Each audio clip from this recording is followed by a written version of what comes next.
Hi, my name is Casey Samson from the Casey Samson Team. We're currently in one of the best sellers markets we've had in the last 15 years. So much so that I would call it a perfect storm of what's happening right now. On the demand side, you have interest rates reduced a full percentage point lower than they were last year at this time. Not only does that stimulate more buyers into the marketplace, it also gives them more buying power.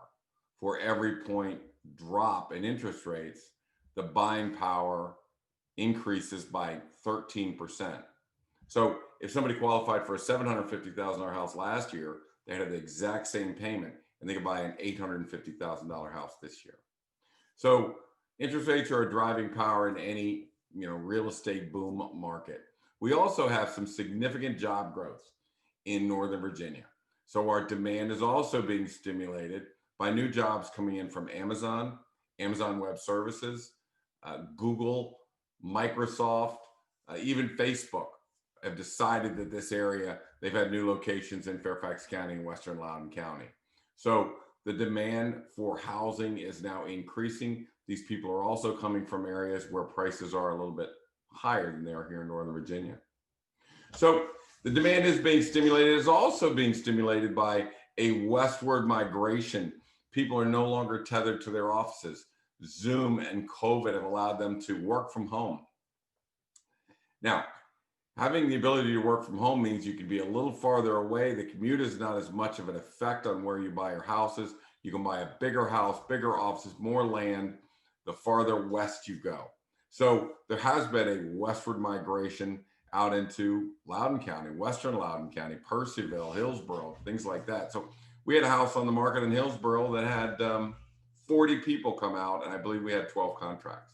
So big demand on properties. Now, the supply or inventory wasn't as small as everybody thought it was, pretty normal, but there was certainly not enough inventory to handle this kind of demand that we have coming in. So the COVID kept a lot of people from putting their houses on the market in 2020. They did not want the exposure. They didn't want people coming into their home. So I would just say that supply, although it was not hugely decreased, was not what we needed in order to fulfill the needs of our buyers. Now, 2021, people are going to take those houses that we're going to go on in 2020 and put them on the market sometime throughout the year, whether that's March, April, May, October, November, or December, we don't know. But the supply will change in 2021. We will keep an eye on it. We'll watch it every month. We'll monitor it. And that's our job that, coming in 2021 to make sure that we don't all get overrun with inventory. And of course, that will bring prices back down just a little bit. So, I want everybody to remember this, though, that even in the best sellers market we've had in 15 years, in one of our major markets, now we sell homes all the way from Arlington to Percyville. One of our major markets is Vienna. We do $50 million in Vienna every year. And homes over $1 million in Vienna, 49% of them fail to sell, even in the best sellers market we've ever had. So something to take in mind. You can't overprice, you can't underprepare, you can't not market. You have to do all of those things. So I prepared 4 videos that are about pricing, are about marketing, preparing your home for sale, and what I call the game changer for 2020 is the predictive analysis that tells sellers what their home, what the buyer pool is, whether we have a buyer pool out there, are they receptive to the property? Can we expect multiple contracts when we launch this house? That was a game changer in 2020. It allowed us to sell, as opposed to the rest of the market that sold 51% of the homes. We sold 97% of our homes in 2020, 72 out of 74. And 90% of those homes that we sold in the first 30 days. That's when sellers are going to get the most bang for their buck. They're going to get most contracts, most favorable contingencies or lack thereof. No home inspections were on many of those houses. Multiple buyers mean they bid prices up, and we saw some astronomical bidding going on last year. So keep an eye on these 4 videos: pricing, preparing your home, marketing, and the predictive analysis from the Casey Samson team. And in 2021, you'll have a very successful year. Thanks. So let's take a look at the first pillar of success that we have in our listings, and that is pricing the home. This is the most important video that we'll do out of this series. The reason being that 50 to 60% of the homes over $1 million in Vienna did not sell. So pricing the home is critical to our success. We already know we're trying to get it sold in the first 10 days. So, what I'm about to say is exactly how you price a house. All right. So let's just go to the first section. We start with the tax record. And the tax record is going to tell us what is the size of the home, what is the age of the home, what is the assessment that you have, and what is the lot size. So what we're looking for is similar age homes, similar size homes within a 1 mile radius that go back and sold within the last 60 days. These are our premium comparables. These are the ones the appraisers are going to depend on. So what we're going to do is we're going to look at all of those comps. I'll show you those in a minute. We're going to take the size of the house and we're going to figure out what is the price per square foot. Easy mathematical equation. What do you sell it for? How many square feet? Divide the two and you get your price per square foot. Very, very simple, but very powerful. So the other thing we're looking at is your assessment. You're assessed for, in this case, $1.337 million. Okay, so we're looking for homes that are assessed and similar, maybe up 100,000, down 100,000. And that group of homes will all sell for a percentage of their assessment. And it will go, there'll be a range because some people fix their houses up, some people do not. So let's say the range is between 104% of their assessment to 120% of their assessment. So we'll take the average percentage of assessment that we have for that house, and that will give us a customary number of what the assessors think it should sell for. So the last thing we look at is we look at the lot size. If the lot is huge and the others are not, or ours is small and theirs is big, we'll have what's called a lot premium or a lot discount when we get to there. But these are basically the components of the math that go together. Now, let me just point out the mistake that's made by the online pricing engines is they do not use the above grade square footage. Now, this is called the core square footage: kitchens, bathrooms, bedrooms, family room. These are rooms that you need. The basement is a rec room, what we call flex space, and it's not core living space. So when you're pricing a home, you should never include the basement. It's always the top two levels. Now, when we promote the home, when we are marketing the home, we will market all the square footage. But as far as pricing is concerned, stay with the top. And that's the mistake most pricing engines make.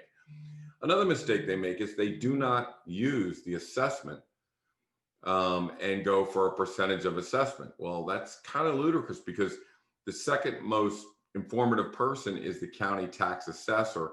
Those are the feet on the ground. And, it will always be a percentage of that assessment that we can depend on. Okay. So those are the criteria we're looking at. The reason why age is so important, and you'll see that in a minute, is as homes get older, they age and they are less valuable. So we need to make sure that we're comparing our house to homes of similar age. And if they're older than we are, or they're younger than we are, then we need to make adjustments for that on the price per square foot. I'm gonna show you how we're gonna do that. So let's take a look at my pricing model. This is what is going to determine what the comps characteristics are. They're defining characteristics. So let's take a look. These are the comps that were most likely to be the appraisal quality comparables. Here's the days on market. Here are the average ages, the square footage of the homes that we're comparing, the lot sizes. So we'll see that the lots are just as big as we are, if not a little bit bigger, that the age is right on the button, 2001, that we're 5,000 square feet and they're 4,720. So we need to take that into account. The assessment for these homes is 1.2 million or 1.337. And their sales price was 1.399. So these are the facts. These are just the facts as we know it. Now, what I do is I calculate what I feel is the customary value for a home of that size and that age. And that gives us this customary values that we have right here. You'll see some sell for more than the customary value, some sell for less than customary value. And that is because some are dated, some are ill prepared to go on the market, and some are updated, great condition, and are fully prepared to sell in that market. So some get a higher price, some get a lower price. This is very key and why we want to look at the next video, which is preparing your home. But for the purpose of this, let's keep going. Let's say the price per square foot here is an average of $296 a square foot.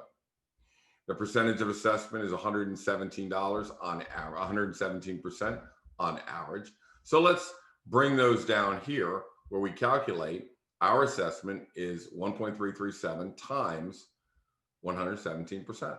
That gives us 1.496, only one indicator of value. Now let's go over here where we're talking about the price per square foot. If the average price per square foot is $296, now I don't apply that number to our square footage because their homes are smaller. I'm going to show you how I adjust this in a few seconds. But the adjustment between 296 and 285 is critical to determining the value of the property. And again, another thing that we've developed over the last 10 years that gives us that perfect price that we're looking at.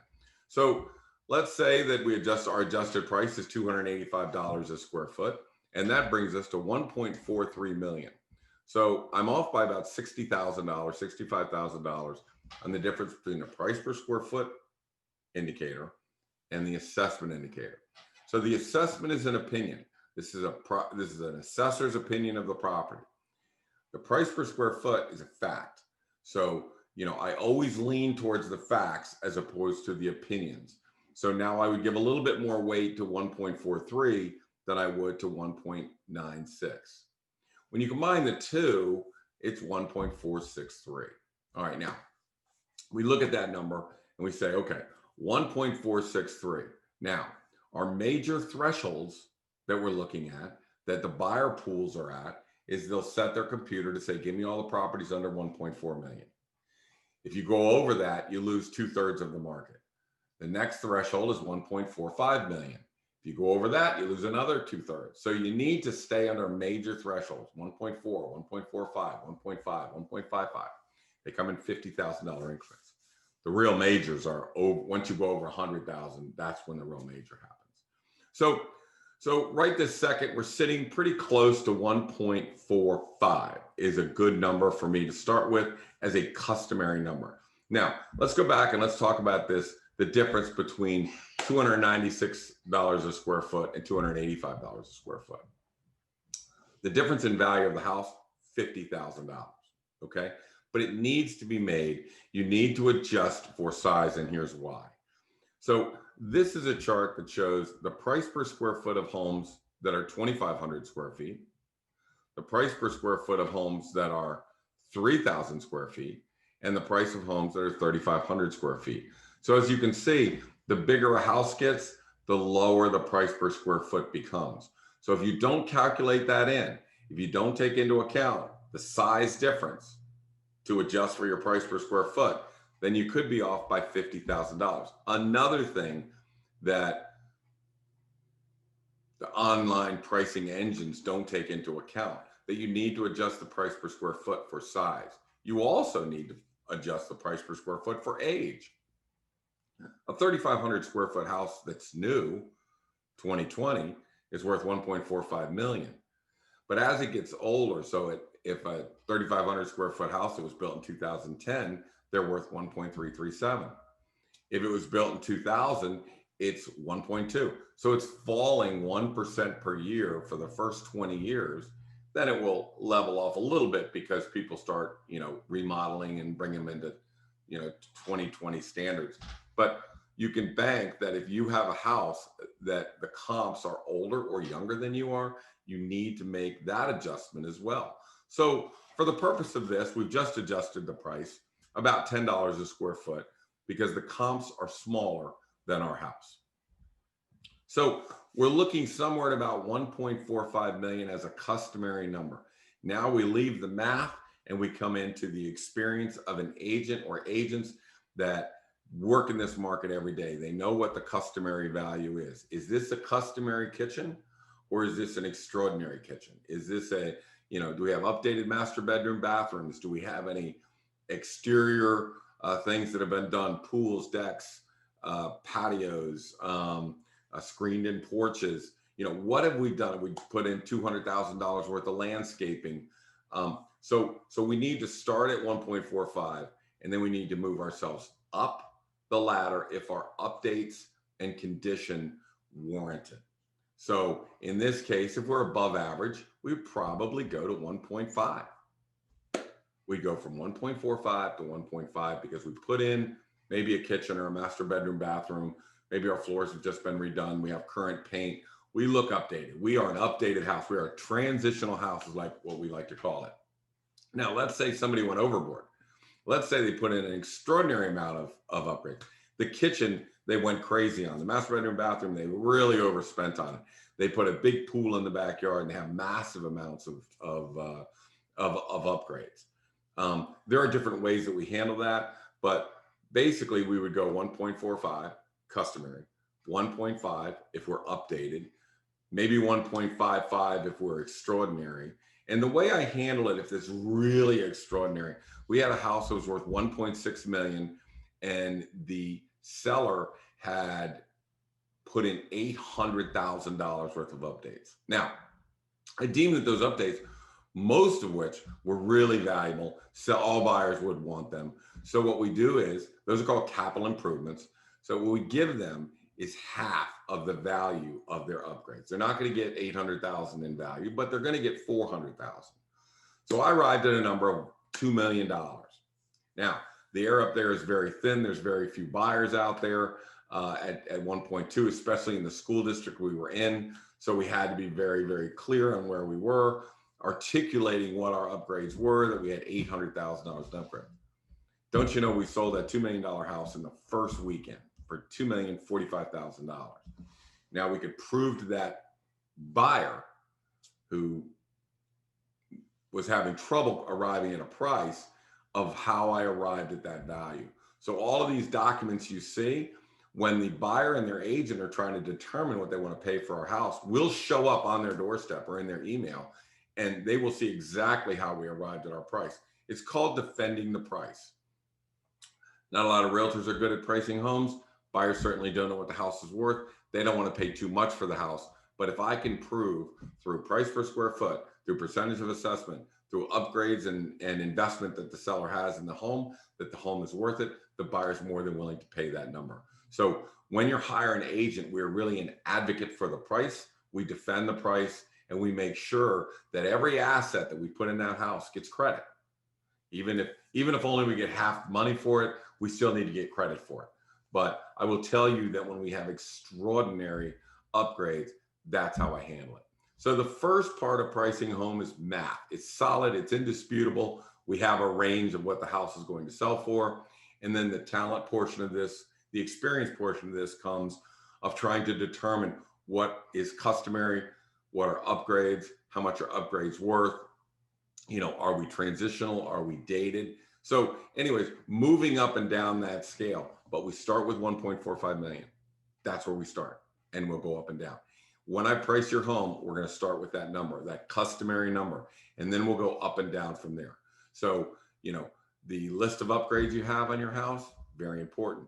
The current look and feel of the paint, of the hardware, of the electrical fixtures, of, all these kind of things make a big deal. So the next video we're going to do is going to be talking about moving your home up that scale. And you'll see an actual example where we took a home that was probably going to sell for 1.125. By the time we were done with it, it sold for 1.227, which is over $100,000 more than it would have sold for, in its original state. So that's a very powerful video. So, but this video, the pricing, now I will warn you about this. Somebody will come in and say, this house, I could sell this house for 1.55 million. Maybe not give you why it's worth that, but say I can do that. And sellers will bite with that. I had just one quick story. I had a home that was worth 1.225. And I said, look, if we put on for 1.25 is what it's worth. If we put on for 1.25, we might get 1.275. We'll get it done in the first, we'll get them to fight over it and bid it up. And another agent came in and said the house is worth 1.5 million. So the seller, with a straight face, told me he can't afford to lose $250,000. So we went with the other agent. So after a year of torture, it sold for $1.1 million and had a massive home inspection list to fix. So the seller, by going with a realtor that just threw a big number at him, actually lost $150,000 plus whatever he lost on that, the home inspection. So we want to be thoughtful.